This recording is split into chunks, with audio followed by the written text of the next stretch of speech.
45 news.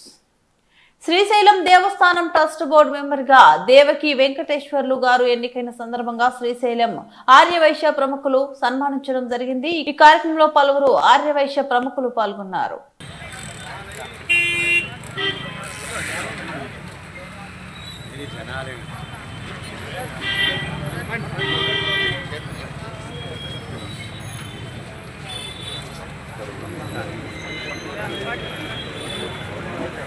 ఏది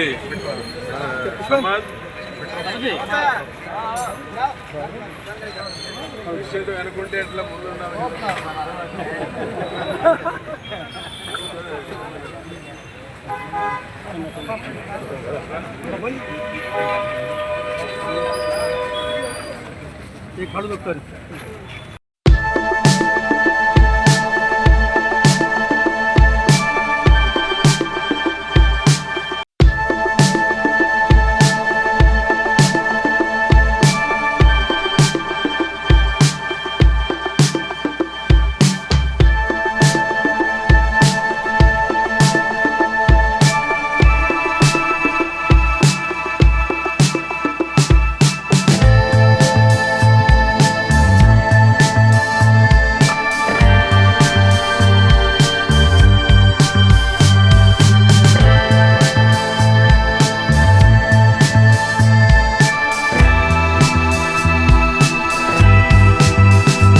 ఎట్లా ముందు కేంద్ర ప్రభుత్వం మోడీ గారి నాయకత్వంలో తగ్గించిన జీఎస్టీ వలన ఏ విధంగా పేద మధ్య దిగువ తరగతి వ్యవసాయ కూలీలు ఎంత సంతోషంగా ఉన్నారు అంటే 12.5% ఈ యొక్క టెక్స్టైల్ రెడీమేడ్ కావచ్చు, శారీస్ కావచ్చు, వస్త్ర పరిశ్రమకు సంబంధించినటువంటి రకరకాలైనటువంటి ఉత్పత్తుల వల్ల 18% ఉన్నటువంటి జిఎస్టీ ముందు ఈరోజు 5%, 12% ఉన్న జిఎస్టీ కూడా 5%, అంటే యావరేజ్న 10% జిఎస్టీ ఈ యొక్క టెక్స్టైల్ బట్టలకు సంబంధించినటువంటి వాటి మీద డిఫరెన్స్ తగ్గించడం జరిగింది. వచ్చినటువంటి ఎవరైతే కస్టమర్స్ ఉన్నారో వాళ్ళని అడిగితే చాలా సంతోషం వాళ్ళ ముఖాల్లో కనపడుతుంది. ఒంగోలు నుంచి వచ్చిన వాళ్ళు, దండమూడి నుంచి వచ్చిన వాళ్ళు, లోకల్లో వచ్చినటువంటి వాళ్ళు, ఆ విధంగా బట్టలు కొనేటువంటి వారికి కానీ, అదేవిధంగా షూ కంపెనీ వాళ్ళకి కానీ, ఇంకోటి మూడోది ఫ్యాన్సీ, ఎరువులు, ఎలక్ట్రానిక్స్ అన్నీ కూడా తగ్గించిన జిఎస్టీ వలన కొనుగోలు శక్తి పెరగడంతో పాటు ప్రజల్లో సంతోషం కనపడుతూ ఉంది. ప్రజలు ఆనందంగా ఉన్నారు. గతంలో ఉన్న జిఎస్టీ భరించలేక కొంతమంది కొనాలని ఉన్నా పోస్ట్ పోన్ కూడా చేసుకున్నారు. ఈ రోజున మోడీ గారు తీసుకున్న నిర్ణయం, చంద్రబాబు గారు తీసుకున్నటువంటి నిర్ణయం వలన జిఎస్టీ తగ్గించినందువలన సన్న, చిన్న, మధ్య, దిగువ తరగతి కుటుంబాల వారందరూ ఈ రోజున అందరూ కొనుగోలుకి ముందుకు రావటం, ప్రభుత్వ పథకాల డబ్బులు కూడా ఈ యొక్క కొనుగోలు మీదనే పెట్టడం వలన రాష్ట్ర ప్రభుత్వానికి ఈ జిఎస్టీ స్లాబ్స్ రేట్స్ తగ్గించినందువల్ల ఆదాయం తగ్గుద్ది అనుకున్నాను. దీనివల్ల కొనుగోలు శక్తి పెరిగి ఆదాయం కూడా తగ్గేటువంటి పరిస్థితులు లేకుండా ఈరోజు ప్రజల్లో సంతోషంతో పాటు కొనుగోలు శక్తి పెరగడం ఒక మంచి శుభ పరిణామం. ప్రజల కోరిక నెరవేర్చుకుంటున్నారు, ప్రజల ఆశలు నెరవేర్చుకుంటూ ఉన్నారు. ప్రజలు ఏదైతే కలలు కన్నారో అవన్నీ వాళ్ళు కొనుగోలు చేసి సంతోషంగా ఉండేటువంటి పరిస్థితి వచ్చింది. అదేవిధంగా రైతులు కూడా అదే విధంగా ఉన్నారు. రైతులకు కావాల్సినటువంటి ఎరువులు కానీ, మిషనరీ మీద కానీ, ట్రాక్టర్ల మీద కానీ, అదేవిధంగా డ్రోన్స్ మీద కానీ, వ్యవసాయ పనిముట్ల మీద కానీ అన్నిటి మీద కూడా జిఎస్టీ తగ్గినందువలన ఈరోజు రైతాంగం కూడా సంతోషంగా ఉన్నారు. మోడీ గారు తీసుకున్న నిర్ణయాన్ని ప్రజలు హర్షిస్తాం, చంద్రబాబు గారి ఆలోచనల్ని ప్రజలు హర్షిస్తూ ఉన్నారు.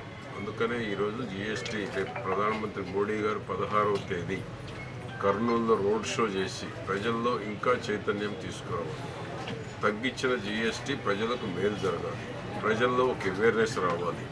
ప్రజలకు కూడా తగ్గించామనేటువంటి దాంతో ఆలోచన విధానంలో కొనుగోలు మీద దృష్టి పెట్టేటువంటి దానికి అవకాశం ఉంటుందని ప్రధానమంత్రి ఆంధ్రప్రదేశ్ కర్నూలుకు వచ్చి రోడ్ షో చేస్తున్నారు. దానివల్ల ఏంటి, మారుమూల గ్రామాల్లో ఉన్నటువంటి వారికి కూడా కేంద్ర ప్రభుత్వం తీసుకున్నటువంటి నిర్ణయం ప్రజల్లో చైతన్యంతో పాటు ప్రతి ఒక్కరికి తెలియాలి. కేంద్ర ప్రభుత్వం, రాష్ట్ర ప్రభుత్వం తీసుకున్న నిర్ణయాలు ప్రతి ఒక్కరికి తెలియాలనేటువంటి దానికోసం ప్రధానమంత్రి గారు దీనికి అత్యంత ప్రాధాన్యతనిచ్చి ముఖ్యమంత్రి గారు, ప్రధానమంత్రి గారు 16వ తేదీ కర్నూలులో రోడ్ షో చేయబోతారు. కాబట్టి ప్రజలు ఈ అవకాశాన్ని సద్వినియోగం చేసుకోవాలని